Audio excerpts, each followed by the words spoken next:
Hi, I'm going to share some tips on how to put together a great demo. The first thing you need to think about is who is your audience going to be and what theme are you going to use, because that's going to help you pick out the right recipe. We're going to show you today the beefy sweet potato hash recipe. Love this recipe because it has so many applications for an audience. For example, it's a great breakfast recipe. You can show how to make it with leftovers. And then in your toolkit, you're going to notice that there is a pot roast recipe. It'd be a really neat idea to show how you can take a pot roast recipe, prepare it once, and then dine twice with this beefy sweet potato hash recipe. Now, I want to talk about practice. Practice is what makes perfect, and I always like to start out by practicing this recipe with my family and my friends and getting their input so that it gives me a little bit of inspiration about what I want to talk about when I actually do the demo. And then always, before I go into a live demo, I lay out all of my ingredients and I walk through it as a little bit of a dress rehearsal the day before, so I know I'm prepared for anything that can come up. So those are some tips just to get you started. And then I'll show you how to set yourself up for success by setting up your recipe. How you set up your demo can really make or break it. This is the thing that helps me stay organized as I get ready to prepare for my demo.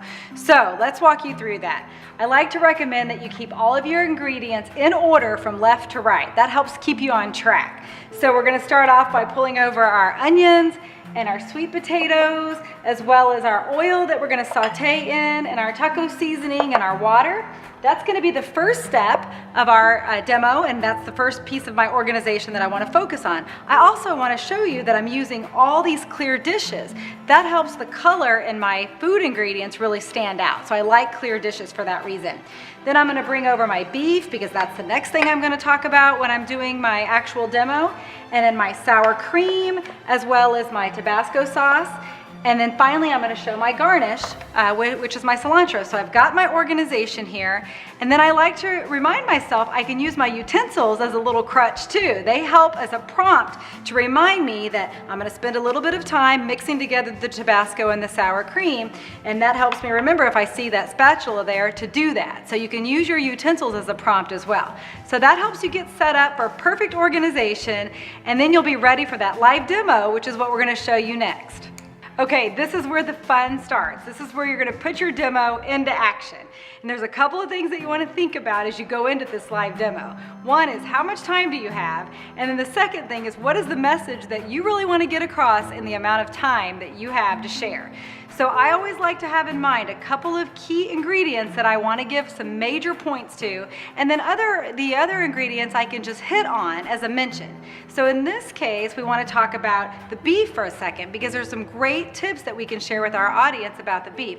One is, you can use leftovers from the night before as an ingredient in this dish and have a wonderful quick breakfast item. So that's a good little talking point to keep in mind. You might share a shortcut, like you could suggest that you microwave those sweet potatoes as a way to save a little bit of time in the morning. So there's always great tips that you can share. Don't forget, you've got your toolkit that you can always resource back to and get some great ideas for putting together the messages that really work great for this recipe.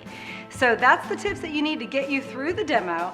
And then next up, we're going to show you how to put together that perfect plated hero shot so that your audience will be so inspired by this dish you're making. Okay, now on to our hero shot. This is the final thing that you're going to leave your audience with. It's your pretty plate that you want to inspire them to want to go home and make this dish.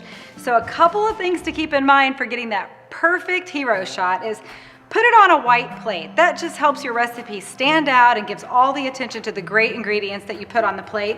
Keep your plate nice and clean. Wipe it off with a napkin if you need to.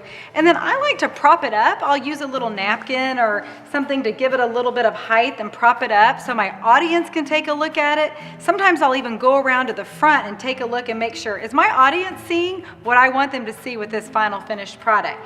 And then a tip that I love to share is, put your hero shot together right before you go on your demo. You don't want to put it together too early, because then it'll start looking a little tired and stale, and you want it to be fresh and inspiring for the audience when they come by and take a look at it. And there you have it. We've talked about preparing a recipe today, setting yourself up for success, and then putting together a hero shot. Remember, you've got the toolkit as a great resource, and you have all the tools that you need to get out there and give it a shot. It's so much fun. It just takes a little bit of practice. I know you can do it, so make the best of it, and good luck to you.